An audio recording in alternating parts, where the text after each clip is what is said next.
देव भगवान की जय। प्यारे कृष्ण कन्हैया लाल की जय। श्री गर्ग संहिता विश्वजित खंड चल रहा है और आज है 44वां अध्याय। रागिनियों तथा रागपुत्रों के नाम और वेद आदि के द्वारा भगवान का स्तवन।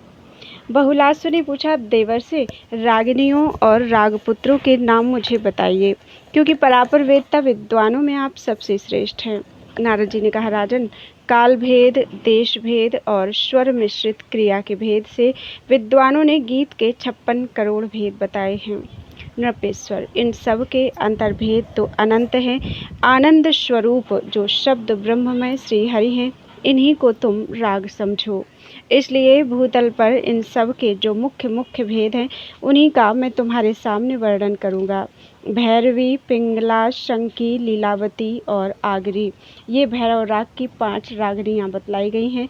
महर्षि समृद्ध, पिंगल, मागध, बिलावल, वैशाख, ललित और पंचम, ये भैरव राग के भिन्न भिन्न 8 पुत्र बतलाए गए हैं। मिथिलेश्वर, चित्रा, जय, जयवंती, विचित्रा, ब्रजमल्लारी, अंधकारी, ये मेघ मल्लार राग की 5 मनोहारिणी रागिनियाँ कही गई हैं। श्यामकार, शोरठ, नट, उड्डायन, केदार, ब्रज रहस्य, जलधार और बिहाग, ये मल्लार राग के 8 पुत्र प्राचीन विद्वानों ने बताए हैं। कंचुकी, मंजरी, टोडी, गुर्जरी और साबरी, ये दीपक राग की 5 रागिनियाँ विख्यात हैं। विदेहराज, कल्याण, शुभकाम, गौड़ कल्याण, कामरूप, कान्हरा, राम संजीवन, सुखनामा और मंदहास, ये विद्वानों द्वारा दीपक राग के 8 पुत्र कहे गए हैं। मिथिलेश्वर, गांधारी, वेदगांधारी, धनाश्री, स्वरमणि तथा गुणागरी, ये 5 रागमंडल में मालकोश राग की रागनियाँ कही गई हैं। मेघ, मचल, मारुमाचार, कौशिक, चंद्रहार, घूंघट, बिहार तथा नंद, ये मालकोश राग के 8 पुत्र बतलाए गए हैं। राजेंद्र, बैराटी, कर्णाटी, गौरी, गौरावटी तथा चतुश्चंद्रकाला, ये पुरातन पंडितों द्वारा कही गई श्री राग की विख्यात 5 रागिनियाँ हैं।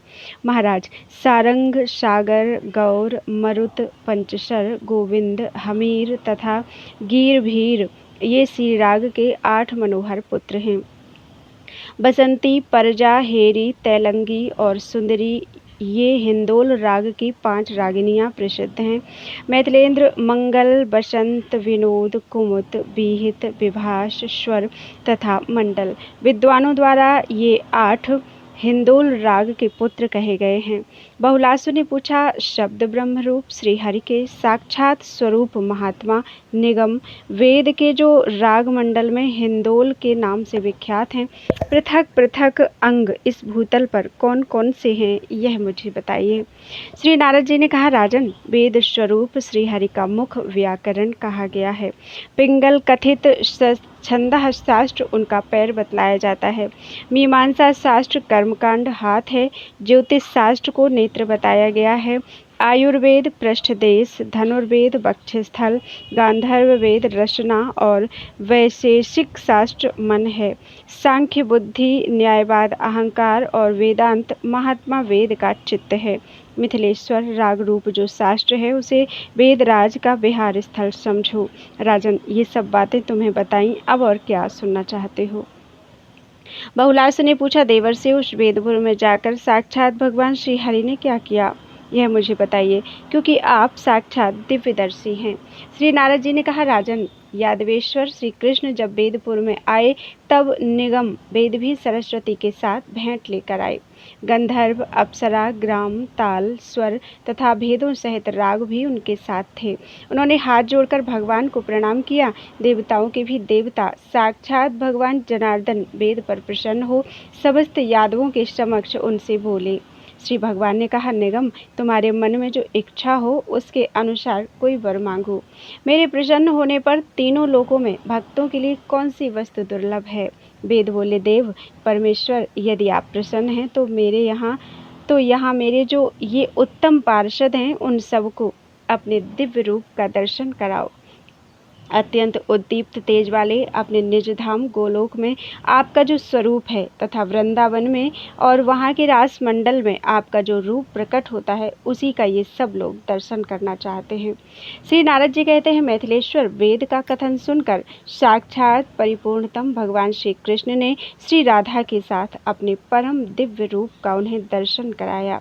उस अनुपम सुंदर रूप को देखकर सब लोग मूर्छित हो गए। अपना शरीर तथा सुख भुलाकर वे सभी सात्विक भावों से पूरित हो गए। राजन, उस समय अत्यंत हर्ष से उत्फुल्ल हो वे वाद्यों के मधुर शब्दों के साथ सत्पुरुषों के देखते देखते भगवान के समक्ष नाचने और गान करने लगे। मैथिलेश्वर, भगवान का माधुर्यमय अद्भुत रूप जैसा सुना गया था वैसा ही देखा गया और उसी प्रकार वेद आदि ने उसका नीचे दिए शब्दों में वर्णन किया। वेद ने कहा, देव, आप सत्य स्वरूप, ज्ञान मात्र, सत असत से परे, व्यापक, सनातन, प्रशांत रूप, विभवात्मक, सम, महत प्रकाश रूप, परम दुर्गम, परात्पर तथा अपने धाम चिन्मय प्रकाश द्वारा ब्रह्म एवं अज्ञान के अंधकार को निरस्त करने वाले ब्रह्म हैं। आपको मैं प्रणाम करता हूँ।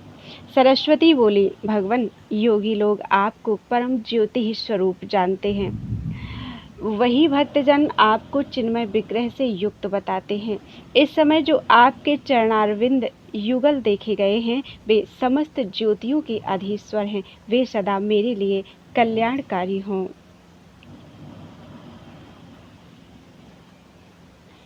सज्ञान मात्रम सदसत्परम बृहच्छस्वत प्रशांतम विभवम समम महत् त्वां ब्रह्म वन्दे वसुदुर्गमं परं सदा स्वधाम्ना परिभूतकैतवम्। महः परं त्वां किल योगिनो विदुः सविग्रहं तत्र वदन्ति सात्वताः। दृष्टं तु यत्ते पदयोर्द्वयं मे क्षेमाय भूयान्महसामधीश्वरम्। गंधर्व बोले, प्रभु, श्याम और गौर तेज के रूप में अपने ही प्रकाश से प्रकाशित जो आपका तेजोमय स्वरूप है, वह आपने अपनी इच्छा से प्रकट किया है। उन्हीं युगल धामों से आप नित्य उसी प्रकार पूर्णतया विराजित रहते हैं जैसे मेघ श्याम वर्ण तथा बिजली से शोभा पाते हैं। श्यामं च गौरं विदितं स्वधाम्ना कृतं त्वया धाम निजेच्छया हि विराजसे नित्यमलं च ताभ्यां घन्नो यथा मे च कदामिनीभ्याम्। अप्सराओं ने कहा, जैसे तमाल सुवर्णमयी लता से, मेघ विद्युन्माला से तथा जैसे नील गिरिराज सोने की खान से सुशोभित होता है, उसी प्रकार आप आदि पुरुष श्याम सुंदर अपनी प्रेयसी श्री राधा रानी के नित्य साहचर्य से शोभा पाते हैं। यथा तमालाः कलधौतवल्लया घनो यथा चंचलया चकास्ते नीलोद्रिराजो निजपाश्मखन्या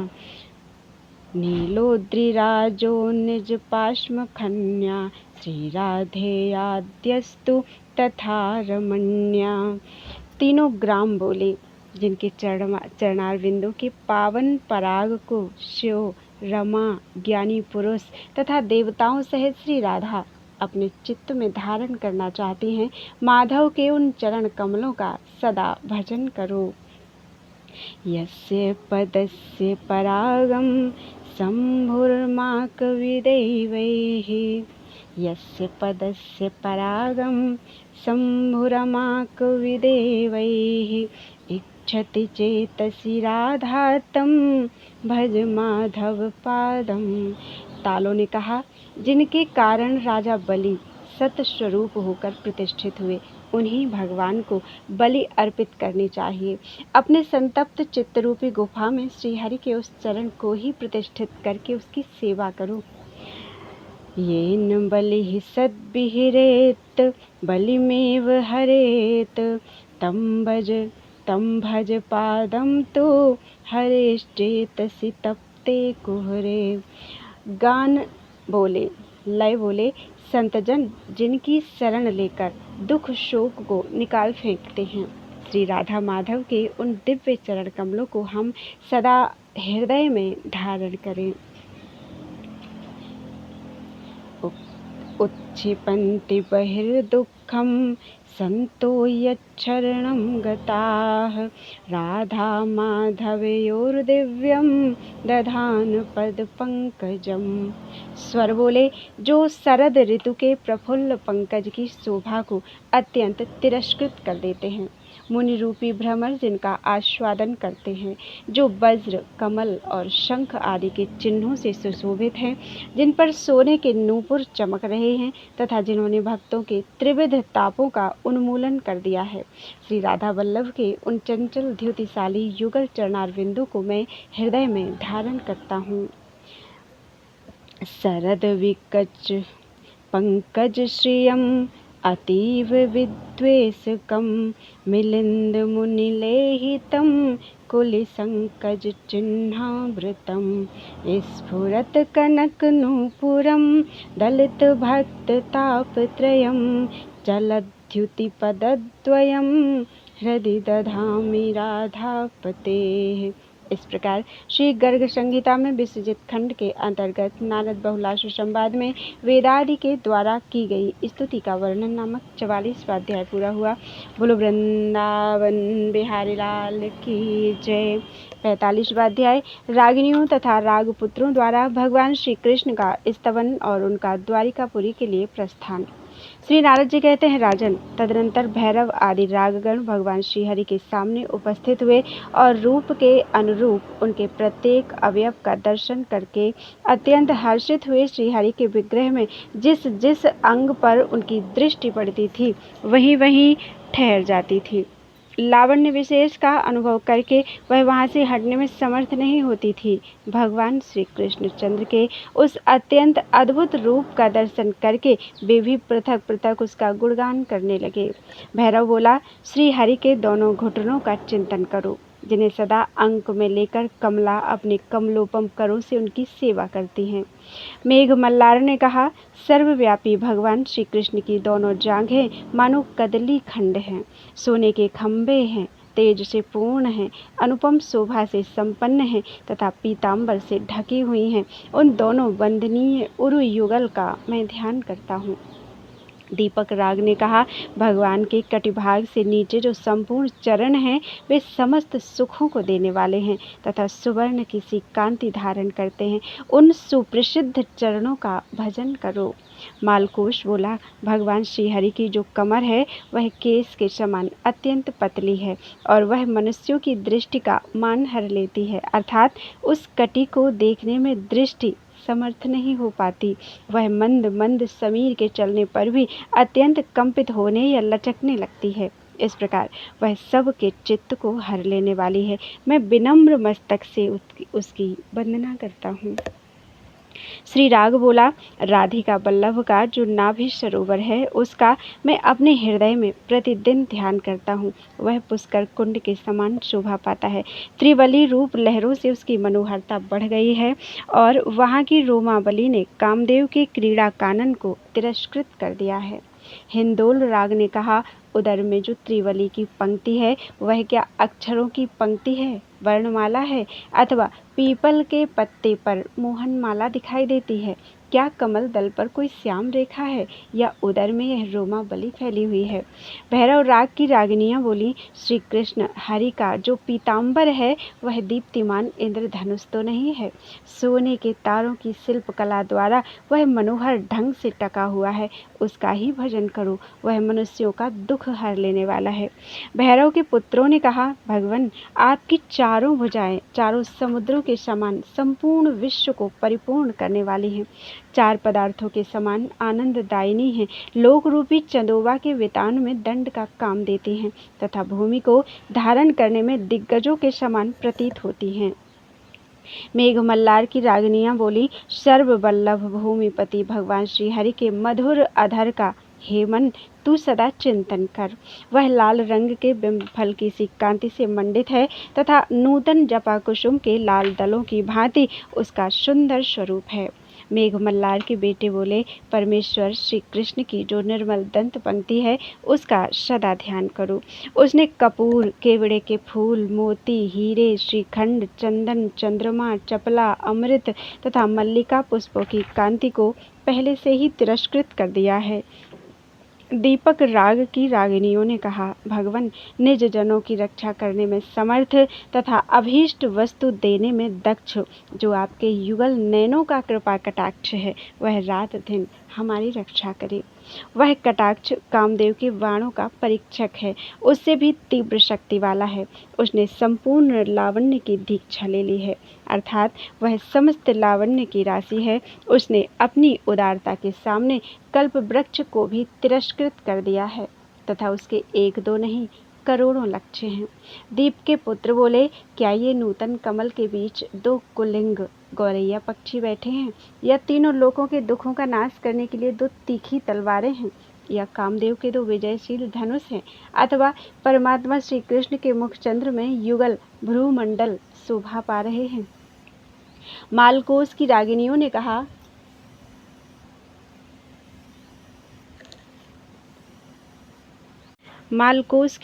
ने कहा, सुंदर कपोल मंडल पर दो चंचल कुंडल नृत्य कर रहे हैं, मानो चंद्रमंडल में दो नागिनें नाच रही हों, अथवा मकरंद से परिपूर्ण कमल पर भ्रमरा बलि मंडरा रही हो।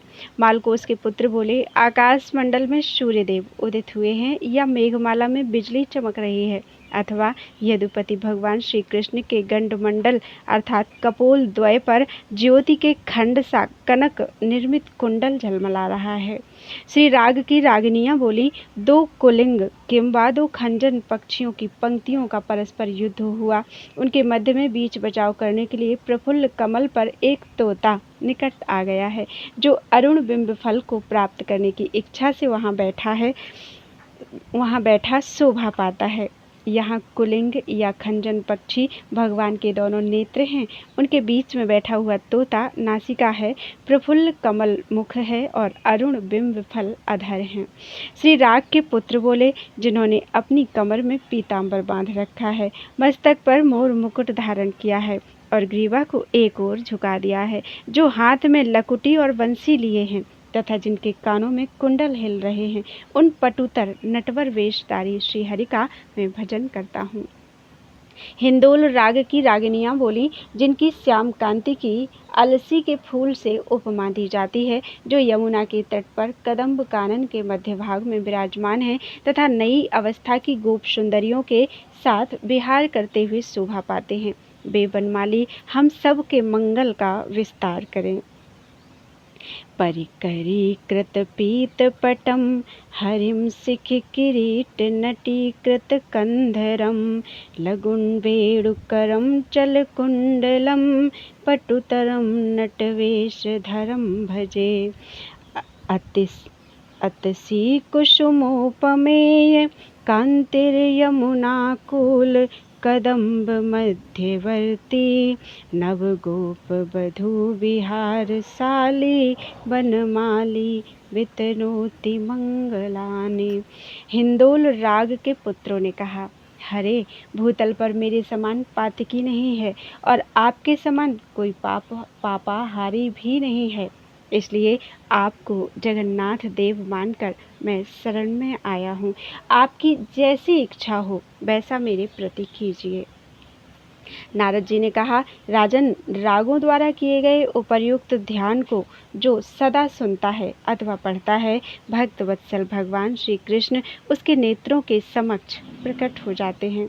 इस प्रकार वेद आदि को अपने स्वरूप का दर्शन करा के साक्षात श्री हरि उन सब के देखते देखते चतुर्भुज सारंग पाणी बन गए। इस प्रकार श्री कृष्ण का दर्शन करके जब देवता लोग अपने गणों के साथ चले गए, तब सेना में अपने पुत्र यदुकुल तिलक संबर शत्रु प्रद्युम्न को स्थापित करके परात्पर भगवान श्री हरि ने अपनी द्वारिकापुरी में जाने का विचार किया। मिथिलेश्वर। उनके रथ पर मंजीर, घंटा और किंकिणी की मधुर ध्वनि होने लगी। सुंदर कांस्य पात्र की आवाज़ भी उसमें मिल गई। दारुक ने उस रथ में सुग्रीव आदि चंचल घोड़े जोत दिए। वह उत्तम रत्नयुक्त आभूषणों से सजाया गया था। उसके आगे वेद मंत्रों का घोष भी होता था और उसके ऊपर का गरुड़ ध्वज प्रभंजन के वेग से फहरा रहा था।